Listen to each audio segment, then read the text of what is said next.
Hello, everyone. My name is Aaron Christensen, and this is Horror 101 with Dr. AC, a gathering place for fellow fiends the world over to discuss all things freaky and frightening.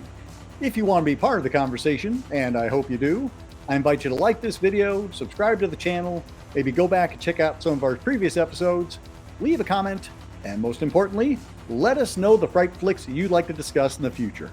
That kind of connection is exactly what we're looking for, and it really does make a difference. We're all about sharing the scare, and we want to hear from you. Clearly inspired by Night of the Living Dead and possessing the dreamlike, doom-laden tone of Let's Scare Jessica to Death, 1974's Messiah of Evil is a thoughtful, introspective, original, and regrettably neglected low-budget horror effort. Directed by Willard Huyck and co-written with Gloria Katz, later the screenwriters for American Graffiti, Indiana Jones and the Temple of Doom, as well as Howard the Duck, Messiah creates its own unique blend of horror and political commentary. When a young woman arrives in a small California coastal town looking for her father, she discovers little is as it seems. Despite his minimal budget, Huyck cultivates a sinister, dreamlike atmosphere that conveys a sense of moral and physical rot, clinging to the village's residents like a malignant cancer. While it may require patience and willingness to overlook some of the rougher aspects, there are many rewards in store for the adventurous.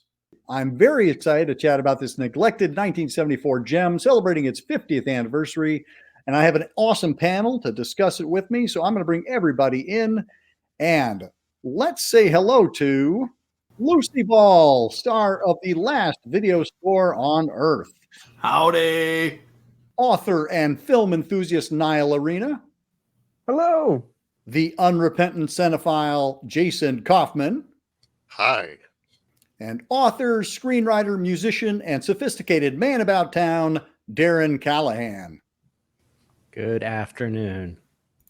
And we are here to discuss Messiah of Evil from 1974, celebrating its 50th anniversary. Thanks for coming on the show, everybody, and welcome. Thank you. Thank you for bringing us on. I'm excited to talk about this film. It rules. Lucy, you were very enthusiastic, I remember, when I mentioned that we might be talking about this movie. It does, of course, beg the question, when did this movie come out? Because the copyright on the film is 1973.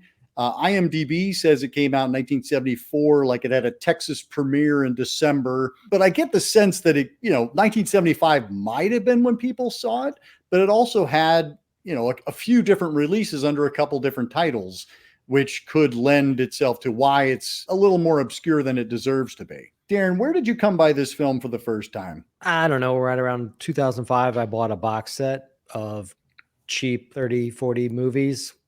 This was in it. I happened to work my way towards it. I had heard a little bit about it because it was Willard Huyck and Gloria Katz. But yeah, no, I saw it in that compendium box set. And obviously it was a pan and scan, cropped, washed out VHS transfer, which normally would make a film maybe a little more intense or scary or grindhousey. But this, I later realized, really took away from it. So I didn't probably appreciate it the first couple of viewings in that box set, although there were things I liked. Definitely the two scenes I'm sure we'll hit upon. Those stood out. It was only really in the last few years since it's been pristinely redone that I've really become a fan, and I am a fan, so I'm excited to talk about it. Lucy, let's bounce to you because I know you actually enjoy both versions, the cleaned up version and the the grimy pan and scan. Where did you see this film for the first time? Well, for the first time, it would have been I can't remember if it was either The Last Drive-In or one of the Elvira anniversary specials over on Shudder. But it was a film hosted for one of those things, and I was sucked in by a name like Messiah of Evil. Come on. And so I gave it the shot, and I was blown away by how cool it was, and I couldn't believe I had never heard of it before. Being the shameless creature that I am, here recently I showed it on my Twitch show. It came from the public domain. Plug. And that was the grimy, grindhousey version of it that I showed there. And to a little bit opposite your point, Darren, I kind of dug the griminess of it. I think it played with the we'll call it interesting artistic choices in a really interesting way that spoke to my little black heart. Cool. Niall, how about you? I was working at what was then Plan 9 Video in Bloomington, Indiana, which lives on, by the way, if anyone's looking for video rentals. It's now Vulture Video. But I put it on in the store, like Kim's Video or any, good independent video store worth its salt. You want to put on something that people haven't seen, but also not something that people are going to maybe immediately rent while you're working a shift. Just in the first 20 minutes or so, the kind of voiceover as the protagonist is kind of looking for a father, and the scene, especially with Alicia Cook Jr., with the way it's framed to the TV, I turned it off. I was like, okay, this is not something to watch while I'm ringing people up, and watched it, I think, a couple of times in a row. And it was a little bit like Possession, the Andrei Zulawski movie, where I kind of forced it on unwilling and willing friends. They're like, trust me, like this, I know the box makes it seem like something else, but like give it a chance. And so I've been so excited that it's kind of had this little bit of a renaissance, thanks in no small part to the restoration. It's been making the rounds. I saw it played Anthology Film Archive in NYC, played the Roxy as part of a Death Takes a Holiday screening series with like The Shining and Identikit. So it's really exciting that it's not just it's not just me and my poor unwilling friends that know about it now. Yeah, I like the fact that it is starting to experience a little bit of an elevation in recognizability. Jason, how about you? I probably had the same set that Darren was talking about long time ago, because it used to get packaged into those like public domain sets, and it was just an old probably tape master that had been panned and scanned to death, because I think it's 235 aspect ratio, so they got to make huge sacrifices to make it fit a square box.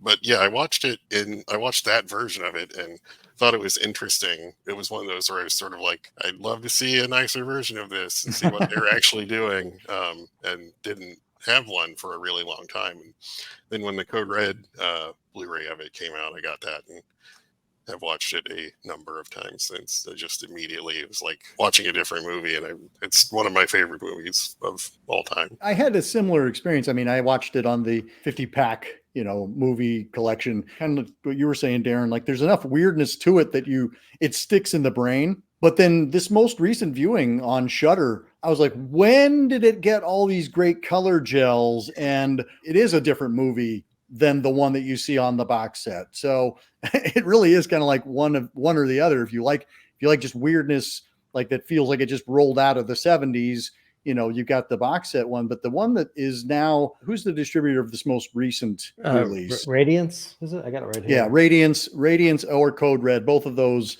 solid physical media releases, and it's also streaming on Shudder. So well worth checking out. It doesn't feel like a low budget effort when you watch the cleaned up version. It feels like, oh, these folks knew what they were doing. The weirdness still tracks. It doesn't get any less weird. But I think the big difference is when I saw it and enjoyed it in its crap version, I thought it was just thrown together. Like it seemed cheaper, like really cheap.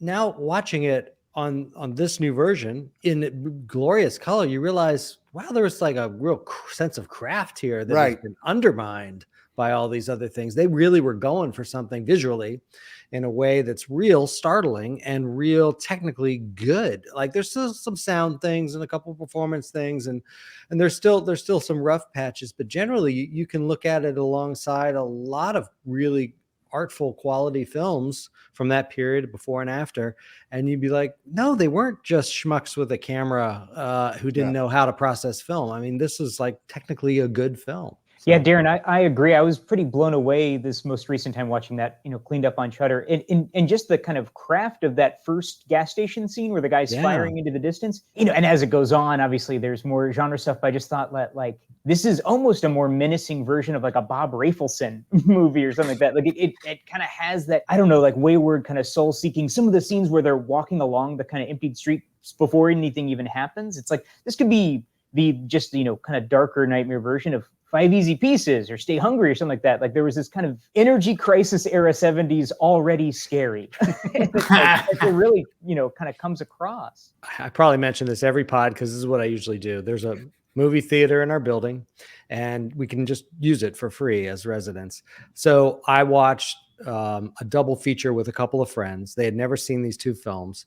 So we watched Night of the Seagulls, and then we watched Messiah of Evil. I paired those together because they're both set at the sea, but I also had to watch Messiah of Evil for this pod. So I had already bought this, but I hadn't yet watched it.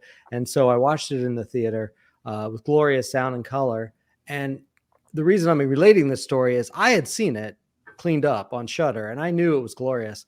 But these two guests were just literally blown away by the movie. They just immediately, the first gas station opening shot where the gas station's sort of hanging out in the middle of blackness, they're like, wow, what an incredibly well composed shot, and look at those colors, and look how the gas station is kind of cantilevered and it looks like it's just floating in space.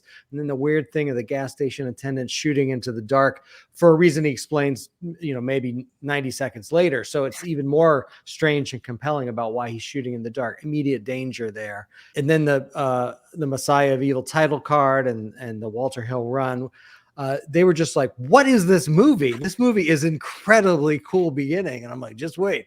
But I got to say, on a big screen with nice sound in that version, I mean, I will never go back to the grime version again. Although, like I said, I watched it and thought it was a decent film. But it's just compromised too much in that form, I think. Lucy, how did it go over when you screened it came from the public domain? Oh, well, generally my audience for that kind of thing is ride or die for that sort of vibe anyway. But it went over pretty well. My viewers were definitely poking at the perceived cheap, I think Darren's word was schmuckishness of the film. But everyone I had on panel, I had our buddy Chad, and I had the guys behind Monster Makeup that made Death Drop gorgeous. And everybody was just really enthralled by it. Sure, we noted that it was sort of like a Lana Del Rey music video. But like everyone really appreciated everything that was going on. And before this thought leaves my brain, Darren, how do you live in the coolest building with its own movie theater? I barely got a mailbox. This is ridiculous. Well, here in LA, I think they do that a lot because they know that in the building there'll be people who are film fans. So just like a pool or a gym, there's always a theater, sometimes better than others. This one happens to be pretty good, particularly with sound and picture. So see, I get you. I'm Inland Empire, so we don't got nothing like that. Yeah, you guys got David Lynch walkathons and things like that. Yeah, well, that's true. That is true. And everybody has sort of made mention that this movie is in kind of like a renaissance right now, and people are sort of noticing it. And I think that does have in part to do with that beautiful re-release that's been foisted upon everyone. But I think another part is it was, I would say, like very ahead of its time compared to a lot of other horror films of the day. I mean, nowadays, you can't really release a big-time horror film without there being a high-minded, artistic backbone running through it with lots of nice color and cool composed camera work and stuff. And I think it's primed for like a modern horror film audience to enjoy. I think so too. I also feel like it's always going to kind of like live below the surface, kind of like Let's Scare Jessica to Death. It feels like Let's Scare Jessica to Death is one of those that people are like, oh yeah, that's right. Like it doesn't live in the forefront of their brain. And I feel like Messiah of Evil is very similar because it wasn't until I was scanning, and seeing what films were having an anniversary this year that I went, Messiah of Evil. Oh my gosh, we have to talk about Messiah of Evil. The movie that I was planning to celebrate is that weird little movie as opposed to this kind of amazing movie that has a lot of stuff going on, both technically and intellectually. Like there's a lot of stuff. It feels like a very rich movie. I like that about it. And I think that's why people now and people later will still come back to it. I mean, it's stuck a little bit in its time with the free love and the menage a trois and some of the things, but honestly, it's not as dated as one might think. Particularly in terms of attitude. I mean, the main thing about it that I think is fascinating is the movie does have a story behind the movie that is so interesting. Mm-hmm. I think not only is the movie itself a unique beast, and I think far more avant-garde than Let's Scare Jessica to Death, although I adored Let's Scare Jessica to Death and probably prefer it to this one. It's the backstory that people are so mesmerized by, because these are people from that famous community of that time who went on to write American Graffiti and Indiana Jones and make, the biggest flop of the 80s, Howard the Duck, and then be sort of out of the circle from then on. Maybe rightfully so. But I saw Howard the Duck in the theater as a kid, and I was primed to love it. Thomas Dolby did the score. It had the pedigree that I thought would be great, and I was just like, I am not enjoying this. So it's strange coming from them, who are very talented as writers. And actually, in the scenes themselves, I know this producer chopped it into a million pieces and rearranged things to cover budget gaps and made the story as sensical as it could be. He didn't do a bad job. I mean, it is somewhat, it holds together, but you can tell the writing is still good because each individual scene that happens, I really like the dialogue and the movement and the definition of those characters. I think that'll keep people coming back. Even if the whole doesn't completely work, the parts are all amazing. Talking about those individual scenes, I feel like this is a film that has those horror moments, but it also is more than just the sum of its parts. All of those weird little moments add up to something bigger than it is. And yes, we'll be talking spoilers, everybody. So just be advised, if you haven't seen it already, check it out. And also, I don't think we're really going to spoil anything because it's not about the plot here, folks. Jason, what's a moment you'd like to highlight? Good question. The entire movie, mainly. But actually, one of the things that fascinates me most about it is, and sort of movies of the 70s, which I think this is like the gold standard for like weird, like regional, lower budget 70s horror movies. All of like the photography is amazing, especially in the full 2:35 aspect ratio when you see the whole thing. The establishing shots are just like mind blowing. There's the sea, that the house, like the father's house. There are mirrored shots from nighttime and morning where you can see the whole thing. It's amazing. And the big wide shots of the streets at night, those are just all so evocative. They just build such a palpable atmosphere. I love that stuff so much. Yeah, I mean, they came from a painter background. They had hired an excellent cinematographer. There are references, which are now pretty well known. The painters they were trying to emulate, the Southern California painters, similar to the Royal Danos characters type of community. They really tied it all together quite well. And for a low budget film, they really stuck to their guns on making each shot really count. Sometimes you see a low budget movie and there'll be moments where you're like, oh, there's a corner they cut, or a day they were rushed. I don't really feel that in this one. I feel like everything's done with pretty much care. The only thing is, they didn't get 100% of the script shot. That's what undermined them, is the guy who ran off with $100,000 and they're like, well, I guess we're done. It sat on the shelf forever, not even edited until American Graffiti made them a name. The fact that they did take so much care with the 80%, if they had ever finished the last 20%, I do wonder what it might have been.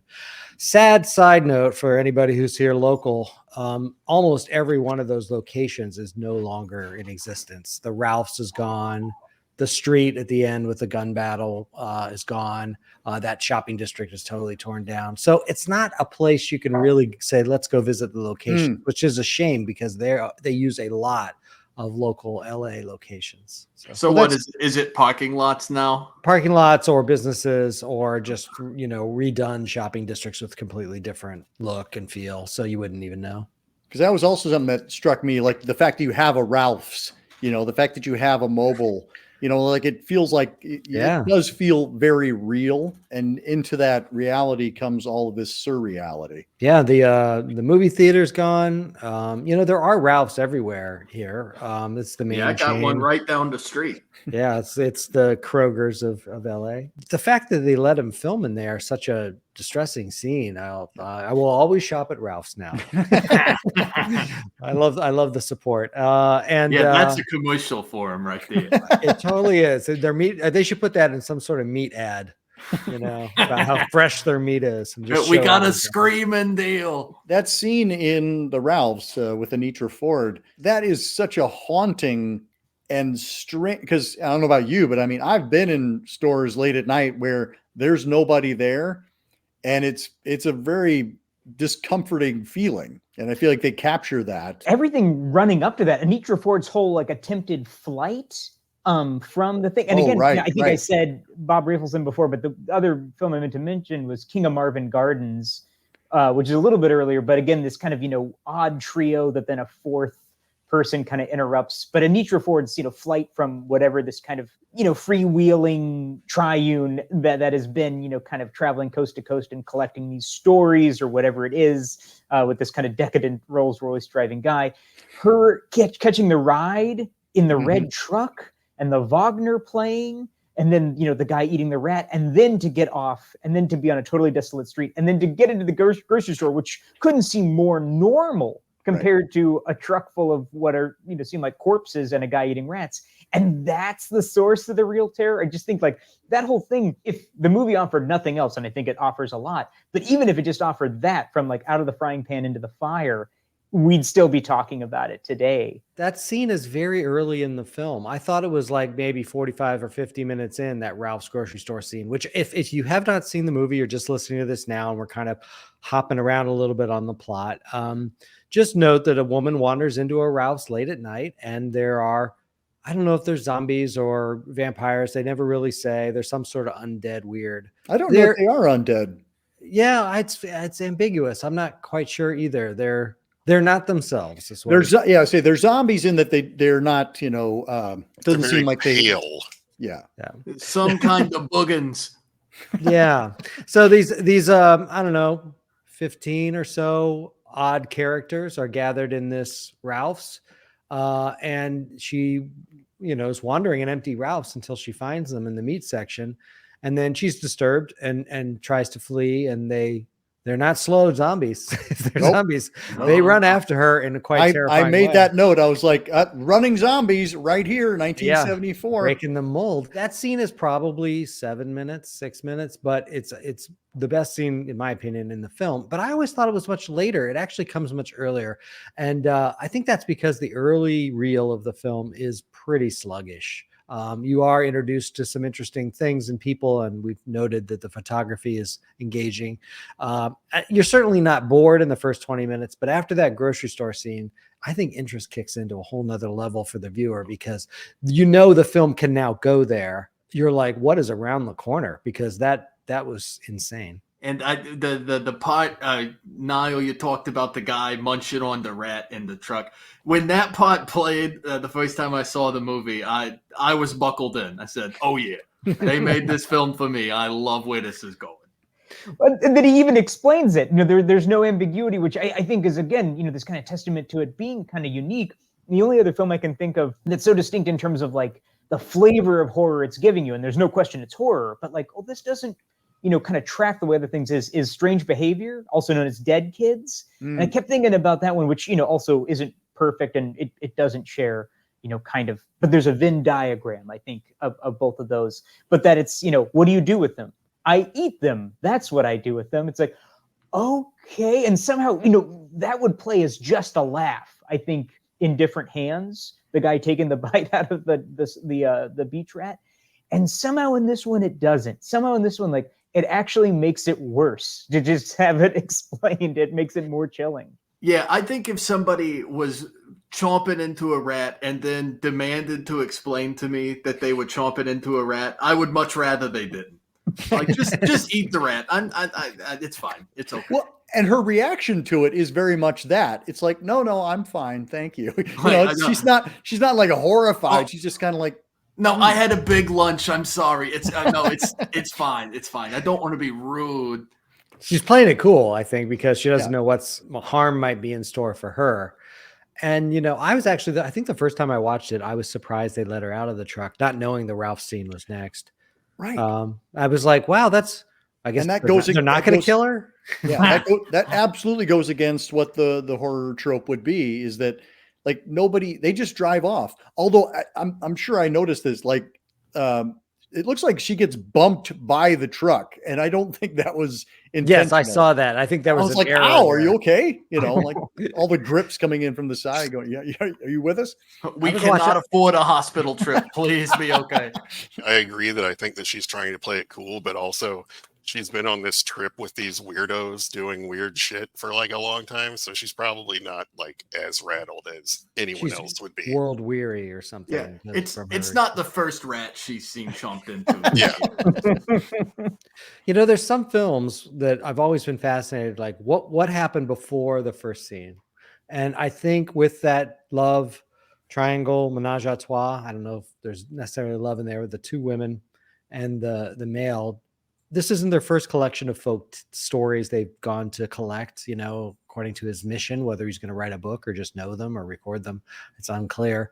Where were they right before this? Like, there's probably a whole like prequel movie that could be made of the thing they saw before this, because they enter this town very jaded about the relationships a little, but also about, you know, what they might discover. That trio, Michael Greer, Joy Bang, and Anitra Ford, how did that collective come together in the first place? Because they don't necessarily seem to like each other much. They just kind of seem to be drifting along together, but they're also protective of their unit.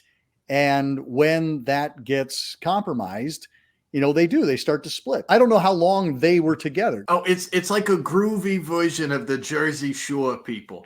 You know, like they're arguing and they don't seem to really like each other very much, but they rally every day. Well, there's a lot of this in 70s film, and I think that's why it's kind of fun seeing it as almost this kind of curdled, satanic version, psychotronic, whatever, you know, adjective you want to use, version of like Cutter's Way. Or King of Marvin Gardens, or you know, these other kind of, you know, Three Won't Go Into One, where it is these kind of odd, you know, love triangles. It's kind of the curdling of the 60s promise, but people are still together. You get the sense kind of maybe that one of the women would not be with the guy if the other one wasn't there. Like they kind of, you know, it is this kind of holding pattern. And that's why the kind of protagonist who's, you know, searching for her father, Arletta, that she kind of disrupts it. And she seems more of a genre type than really they do, that she seems like she could be out of, you know, Carnival of Souls or Night Tide or some of these other kind of odd, you know, liminal space, coastal town, regional horror films. And they seem much more from the time, that they could really be in anything else, where it's this 70s fatigue of the kind of promise of the 60s finally running aground. Well, Anitra Ford, I mean, she shows up in a couple of really fun genre films, Big Birdcage, Invasion of the Bee Girls. So when I saw her name pop up, I went, because she also has kind of like this wonderful Giallo queen look about her in this movie. And I really like, well, first off, I like the name Joy Bang, because how can you not like that name? But I like her quality because it feels very different. It's not like they're peas in a pod. Like, you know, one is the cool Giallo queen and the other is like the spoiled 70s brat who's on the run from her parents. I think she gives the best performance of the movie. She probably has the most to chew on, like in terms of texture. There's the scene where she's getting ready for bed and she's in that swinging hammock bed. I don't know. You just get a lot more insight into maybe her troubled mind and past and what she feels about things, particularly when she goes to the movie, the other tentpole scene of the movie. I feel like her performance is the best, but also I feel like her character maybe had the most interesting things. I can't tell if she just brought it to life more than the others. The others seem very staid. You know, they don't really have a lot of dynamics to their characters. I like them all. And I think all the actors, you know, they've been around. It's not a team of unprofessional actors. They can act. But I feel like only her got like underneath the script a little bit and brought more to it, where the others were probably told, walk from here to there, and they do it well, you know, where I feel like she's like, I'm going to find something. And that's why I'm surprised she never had a bigger career from that. I agree. She has that kind of really lived in interesting quality about the person. No, not just like a performance, but it's like that person is clearly interesting. Yeah, like the scene in the bathtub where the one woman is saying that she's leaving and she's sitting there naked in the bathtub, although she's covering herself in that cold tub. And that scene's great. I mean, for a low budget horror film, man, that's an amazingly well done performance. Oh, so that scene's great, but you don't like the duck woman in the tub in Howard the Duck? Philistine. Philistine. Well, okay. Let me give Howard the Duck one more bit of praise here. Of all the movies I've seen, it is definitely one of them. Thoughts on Michael Greer, because he actually turns into kind of our hero, one of the two heroes, which is not what we're getting the rest of the movie. Like, we're just watching this guy and we're kind of like, I don't know what to do with this guy. I don't like him. Was he the sort of playboy guy? Yeah, he's our playboy, our center of the threesome. The people I saw it with in the theater for the first time, they're like, this fucking guy. They kept being like, especially when he hits on Arietta, and he goes a bit Me Too on that. And, he's got these zippered vest. He's like, undo my zipper and stuff. They were like not into him. But by the end, and he's on the street there trying to figure out why his friends are dying, he was likable. Now, I think in the original incarnation of the script, he was the bad guy, but in the re-edit, he doesn't seem necessarily the bad guy. He saves one person at the end. So I don't know how to read him. He sends out mixed signals, which maybe is part of that character's allure. I for one, certainly didn't like the guy, but I think he works really well because everybody knows that guy. And I think especially in the 70s, everybody really knew that guy. So I think that's a thing that really makes that character like compelling, or like, you can sort of hook into it because you're like, oh, that's Jimmy from down the street. No, this friggin' guy. I like the fact that he becomes one of the people we're rooting for at the end, which is not expected. Like, I think we expected him to, go down in flames and we all are happy about it.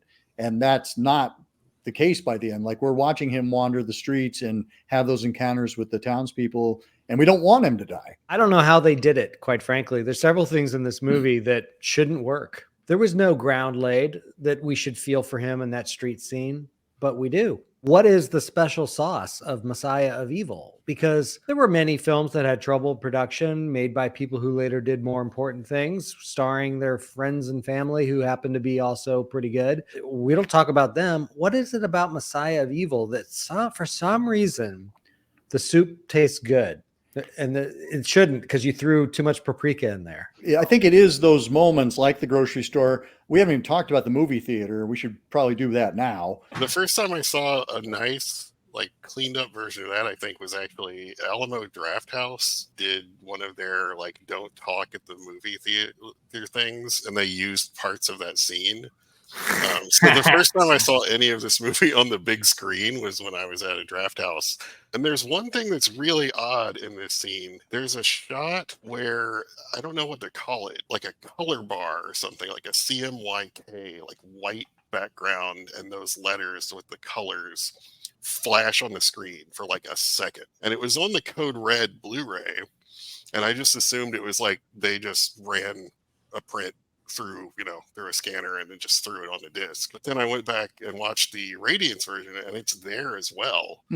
So I don't know if it's just like a weird technical thing that they left in, or if it was like an intentional thing. But I've thought about that one half second thing in this movie a lot more than I have thought about a lot of things and a lot of other No, but I'm so with you. With the whole weird vibe of the movie. When I look at it now, I jokingly am like, oh, MK Ultra sleeper agent activation.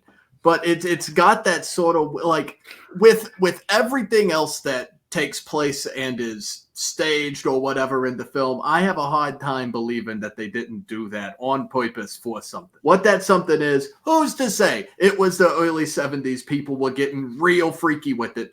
So I don't know, but it feels to me like they meant something by it. Well, and there's an interesting kind of precursor to it, and not to dovetail too much, this gets back to the movie theater scene, but Jack Fisk is the other star of this movie. His paintings, those eerie paintings of people that, whether you're watching, the old kind of, stepped over pan and scan or the restoration, they do, at least me, maybe it's my failing eyesight, but they do throw you off like, wait, who is in the room?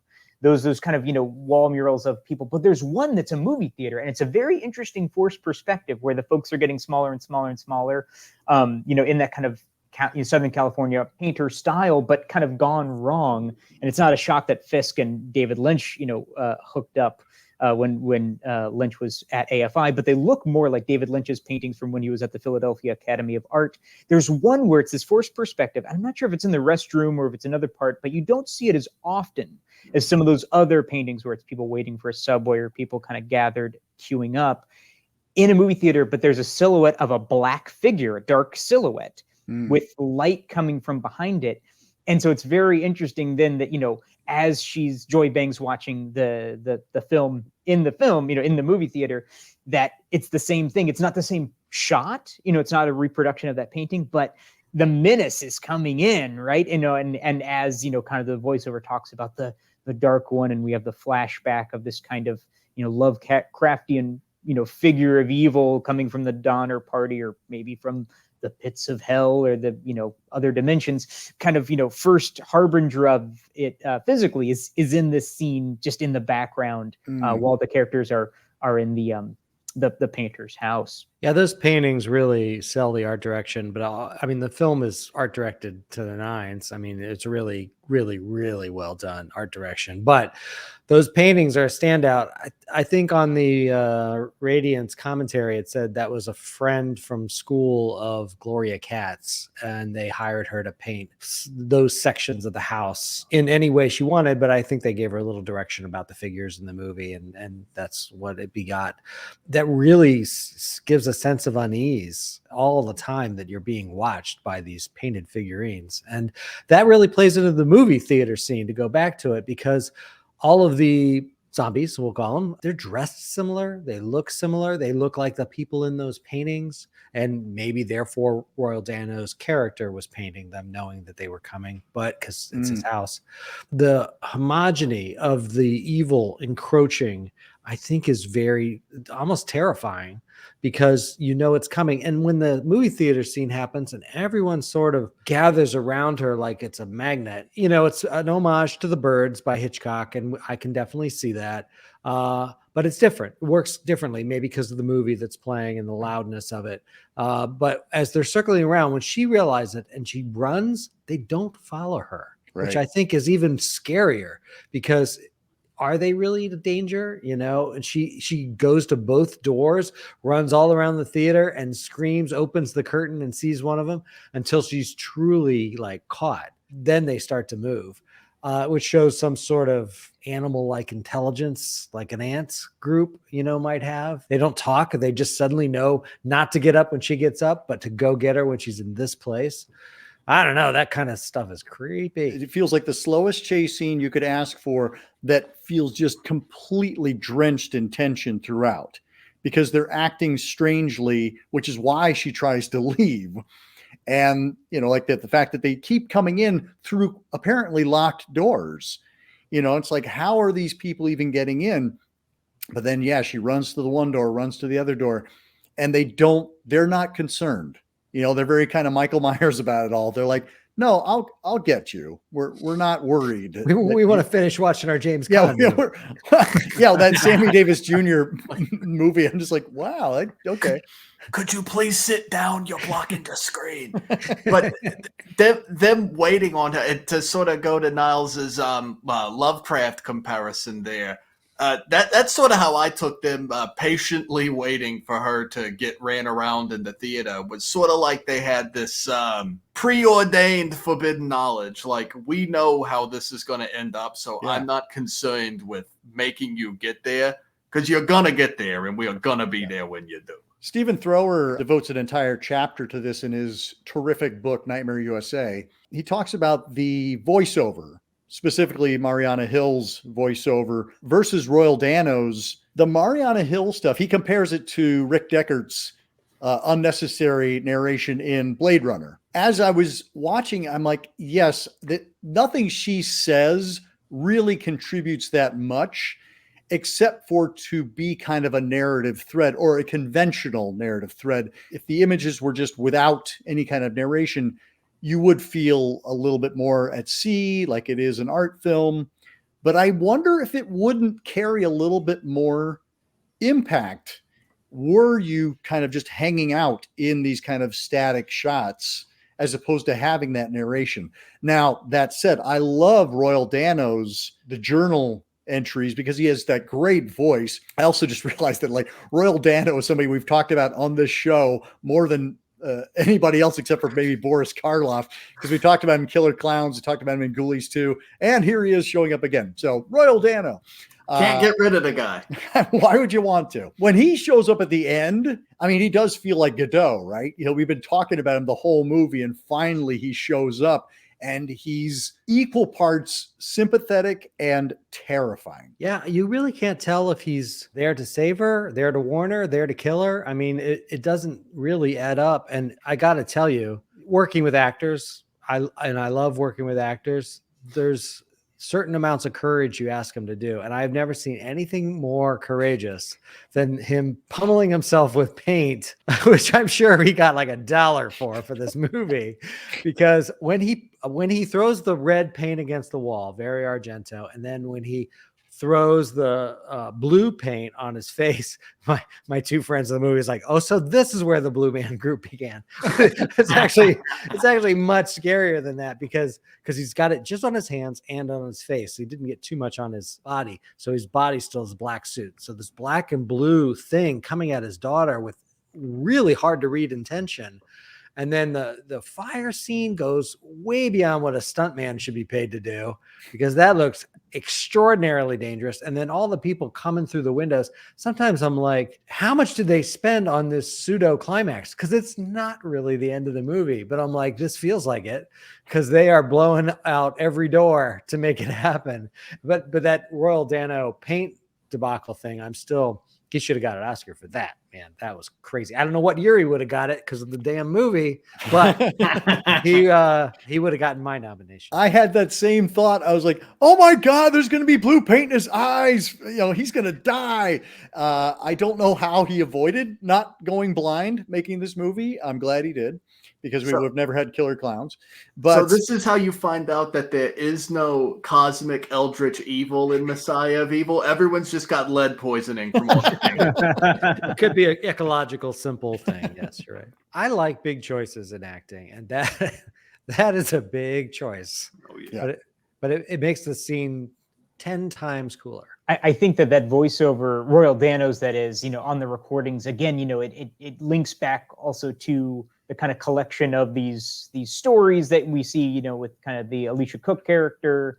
There is this kind of, found footage or proto found footage element in there that's kind of fun, but also, is the other thing that harkens, I think, back to Lovecraft, which, or there always is a journal being discovered, or these epistolary, kind of, notes that get, more and more frantic, always, I am aware that the madness is taking over me, but I must get this down, right? There's always that as kind of the inciting point for these stories.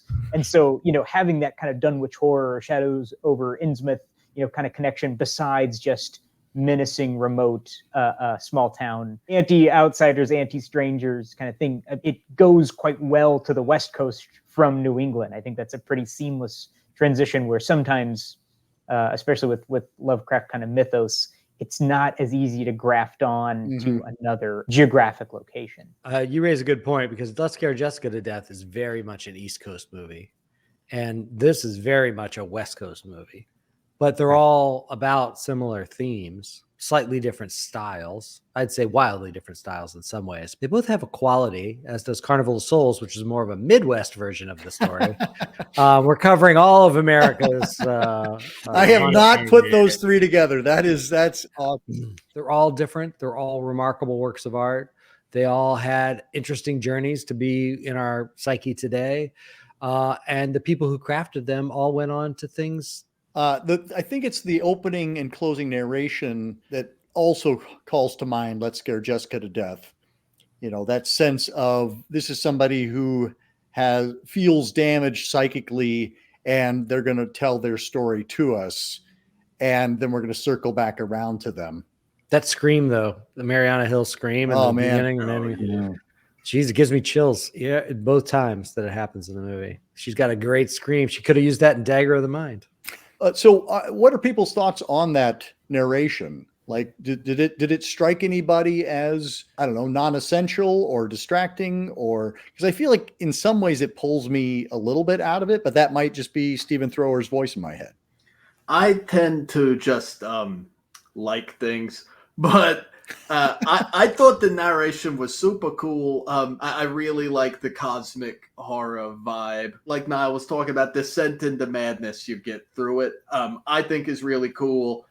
And I don't know, there's just something about narration in general that I think is pretty neat. I do agree with you, though, that how different it would be if we were just left to sit in some of those establishing shots without all the narration. That I would have really enjoyed, because sometimes I feel like I'm being fed what they're trying to say on a silver platter when you can get it just by sort of looking. Well, it's interesting you say that, because for me, having grown up with the original Blade Runner with the narration, I like having heard it before, and then I like not hearing it. So it's like I like having that information, and then I like being able to just kind of sit with the character who is thinking those thoughts but not articulating those thoughts. And I thought it was a really interesting observation that Thrower makes, where I'm like, yeah, I probably want to hear everything she's saying.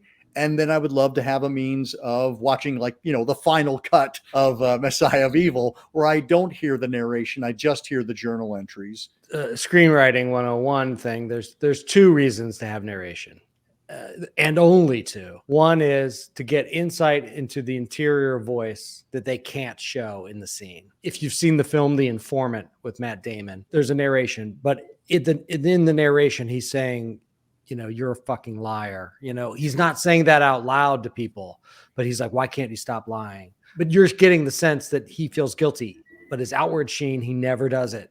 So therefore, yeah, you're going to need that voiceover. You're showing something in the interior that's not in the exterior. The second thing is to explain leaps in plot and time. And I feel I don't know that it does that, but yeah, well, that's the thing, is you can have a voiceover to fill the first reason. You can have a voiceover to fill the second reason. You shouldn't have a single voiceover that fills both reasons, because that's confusing. If you're already seeing both of those things happening, you do not need a voiceover. Like, there's no voiceover in the straight story. Can you imagine how, if all the time he's on the mower, he's like, whoa, there's a hill, you know, we don't need that. We don't need that in the straight story. So I look at this as, this narration is a muddle, because it does do one or the other at different points. It has two narrators, which are already you have to consider, because you don't have 2 points of view of the story unless you consider one as a story that happened before she arrived. So she's getting information about the story that already happened.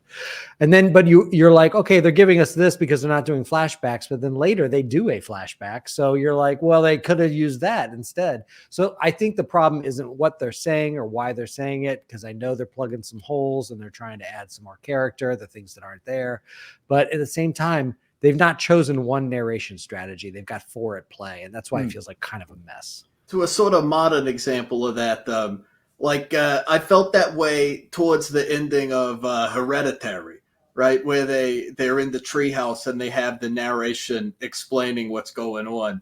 And I thought it was pretty clear what was going on, and that explaining it made me feel like the movie thought I was dumb or something. Just the final bit with Ann Dowd talking about you are. Yeah, that whole thing. Yeah, and I was like, yeah, that much is obvious. Why are you telling me that? I have sat here for 2 hours already. Yeah, I did watch the same movie you just played. Yeah. I do like how Quentin Tarantino uses, because he doesn't, follow rules very often. But like if you watch Once Upon a Time in Hollywood, and the guy says his car's in the shop, and Kurt Russell's narration goes, "That's a fucking lie. He got in a car crash a week ago." And then it shows it. And then the narration is gone for the next 2 hours. And then it doesn't come back until he's in Italy. And then it's that second version. It's like, I need to explain what's going on in Italy really rapidly. I'll bring the voiceover back. So he uses it very targeted 2 times, and then brings it back a 3rd time just to explain the timeline of the final day, which, all 3 of those work, but none of those 3 are Screenwriting 101 approved. The other movie that it reminded me of, which also I think is, kind of covering like, oh, we got to finish our homework, or, something went wrong, was Curtains. I don't know if anyone else has seen that. Canadian I kind love of- Clintons. Yeah, there you Yeah. go. But that, you know, just kind of like, I think that the killer was supposed to be someone else, and then I don't know why it changed. I'm not up on all my Curtains lore, although I we should did be. do a show on Curtains, so Okay, people- I need to go back. Do and your check- homework. do Nod. my exactly. But in that same way that, you know, it's beginning and ending with this thing to kind of, you know, put a ribbon on it, but also to, you know, have at least some cohesion. I was like, oh yeah, this is there is a precedent. The mental hospital being a place to wrap her all up. Speaking of wrapping things up, does anybody have any final thoughts on Messiah of Evil? 1, it's awesome. 2, they restored it and it looks beautiful. 3, it's really artsy and cool. Why haven't you watched it yet? Go check it out. And on that, if you want to see it on the big screen and get freaked out, if you're in the Chicago area, it is screening. I think as the Chicago Film Society is showing it at the Music Box Theater there on Southport on Monday, February 26th. I've seen it downstairs, but a bigger screen with an audience. I bet it's a lot of fun. One thing I want to mention is it does have an electronic score, as does Let's Scare Jessica. So these are early uses of electronic scores. That Phase 4, that's what got me into music, was electronic scores for films in the 70s and 80s. So this one is right up there. It's not exactly much music. It's like shock waves. It's just, you know, maybe 20 minutes of stuff peppered in, but it works Ambient every time. vibes. Yeah, no, I'm glad you mentioned that, Darren, because I really like the score for this, or at least I like the punctuation and the use of it. If anyone likes this, like you mentioned, Nightmare USA is the Bible. Everyone should read Nightmare USA if you're interested at all in 70s regional horror filmmaking. It covers everything. It's an amazing book. And this movie in particular, I just love the sort of seaside island sub genre. So like this, and I kind of put Let's Scare Jessica to Death in there because they're right by a lake. And if anyone has not seen a more recent take on this, called The Crescent, it's a Canadian movie directed by Seth A. Smith. Highly recommend that if you dig this kind of thing. Yes, The Crescent. Oh man, I totally forgot about that. I think that played Cinepocalypse. Speaking of the music theater, it played at Cinepocalypse a couple years back, and well worth checking out. Thank you, everyone. This was super fun. I loved watching this movie, knowing I was going to get to talk to this group of people. So I appreciate you being my Messiah of Evil, encounter group. Looking forward to having you all back on the show again very soon. And until next time, keep searching, keep exploring, and keep sharing the scare.